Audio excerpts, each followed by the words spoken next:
আচ্ছা, বাংলাদেশে কি পেপাল আসবে?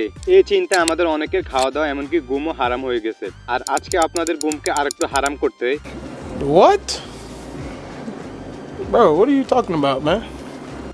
আরাম করতে আমি চলে আসলাম। গত কিছুদিন আগে আমি ইউটিউবে ঢুকে একটা নিউজ দেখি, সেটা হলো বাংলাদেশে নাকি মে মাসে ইলন মাস্কের স্টারলিংক আসে, তার সাথে চালু হতে যাচ্ছে পেপাল। এই খবর শুনে আমার তো আনন্দের শেষ নেই। তারপর আমি অনলাইনে আরো রিসার্চ করছি এন্ড দেখছি যে ব্যাপারটা আসলে সত্যি। আমাদের বর্তমান অন্তর্বর্তীকালীন সরকারের প্রধান উপদেষ্টা ডক্টর মোহাম্মদ ইউনূস স্যার এটা নিয়ে কিন্তু পেপালের সাথে অফিসিয়ালি কথাবার্তায় বসেছে। তাহলে বলা যায় যে এটা আসতে পারে। এটা তো আমাদের ফ্রিল্যান্সার সহ যারা অ্যাকচুয়ালি ইন্টারন্যাশনাল মার্কেটে কাজকর্ম করে তাদের জন্য বিরাট সুখবর হতে যাচ্ছে। আর যারা আমার টি শার্ট ডিজাইনের ভিডিওটা দেখেছেন, যারা ইনকাম করতেছেন, তাদের তো পেপাল ছাড়া আর কোনো ওয়ে নাই ওইখান থেকে পেমেন্ট নেওয়ার। তাই আপনাদের বলবো, যেহেতু আপনারা কাজ করতেছেন, কাজ করতেই থাকেন, বাংলাদেশে পেপাল অ্যাভেলেবেল হলে একসাথে সব পেমেন্ট আনতে পারবেন। তো অপেক্ষায় থাকেন, আমিও আছি। দেখা হবে যখন বাংলাদেশে পেপাল ল্যান্ড করবে, তখন পেপালে কিভাবে অ্যাকাউন্ট খুলবেন, কিভাবে কি করবেন, বিস্তারিত ভিডিও এই চ্যানেলে চলে আসবে। ততক্ষণ ভালো থাকবেন, সুস্থ থাকবেন, আল্লাহ হাফেজ।